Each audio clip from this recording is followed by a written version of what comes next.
It is 6:20 on your Monday morning. Let's take a look at your money right now. First, the weekly stock market recap.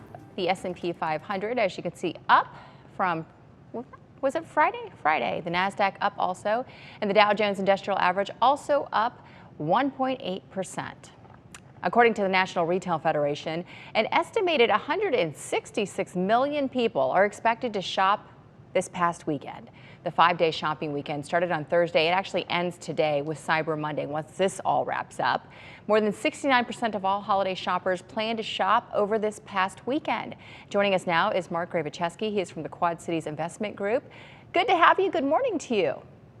Very good Monday morning to you, Ann. Good to see you again. You know, with inflation playing such a critical role in this year's holiday shopping season, are you surprised with some of the numbers that have come out from Black Friday today and what the anticipation is for today, Cyber Monday?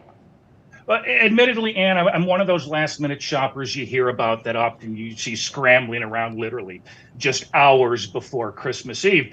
But it's been great to hear some of the numbers that you and WQAD have kind of been reporting about the initial success of this 5-day Thanksgiving weekend. Because, you know, literally going into this 5-day Thanksgiving weekend, and the retail sales numbers, you know, had been a bit soft. But one of the more things we'll have to more closely examine is retailer profits. With inflation as high as it is, you know, these heavily discounted promotions are playing a much larger role in attracting consumer dollars. Now, on one hand, that's great for consumers, and we are seeing some initial success on Black Friday. But on the other hand, retailers are being impacted by inflation as well in the form of higher costs of materials and labor costs and overhead. And by being forced to offer these steep discounts, you know, any sales really don't have a lot of profit to be made by the retailers. And, you know, my big question is shipping, too. Shipping's so expensive, and a lot of people won't even buy something unless it's shipped for free. But we do have to talk about the 5-day holiday weekend. It's by far the biggest component, we know, for November and December, the holiday shopping season, if you will. So do you view this weekend as make or break for retailers? Well, you know, this 5-day, Thanksgiving shopping weekend includes, you know, as you pointed out, you know, two of the single biggest shopping days of the entire year in Black Friday and Cyber Monday, which kind of kicks off today.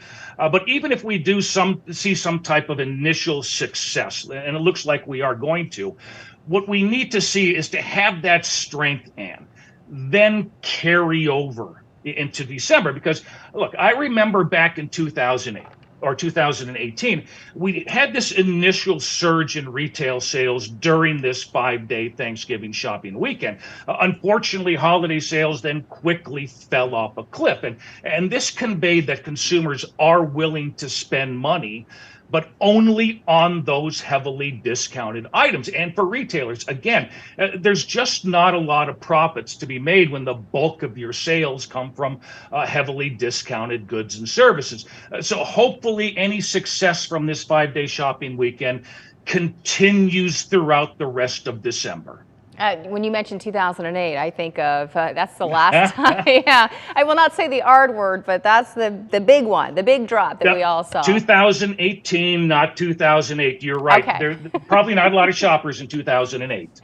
You know, we tend to focus on the larger national retail stores like Walmart, Target, Amazon's huge. But how about the smaller local retailers? Are they expected to do well this holiday? And on the plus side, you know, now that many of these pandemic-related concerns are for the most part behind us, experts are projecting a return to a much heavier volume of foot traffic to those, you know, physical brick and mortar stores. But the challenge for smaller retailers in this environment of high inflation is that consumers are understandably very sensitive to prices. And smaller retailers just have a harder time trying to compete with the likes of Amazon and other big box retailers on pricing alone. They typically lack the capital, the resources, the economies of scale to match those lower prices offered by these national retail chains.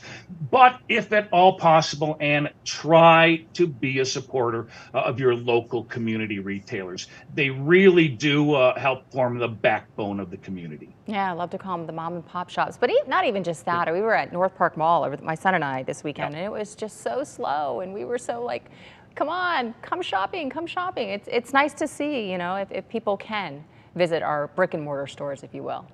Yep, and I was in downtown Geneseo this weekend. A lot of shoppers out there. Good to see them visiting the local Geneseo stores. Absolutely. Mark, great to see you. Welcome back to Great to see you again. work, your Monday. We'll see you soon. Take care. Enjoy your week. You too.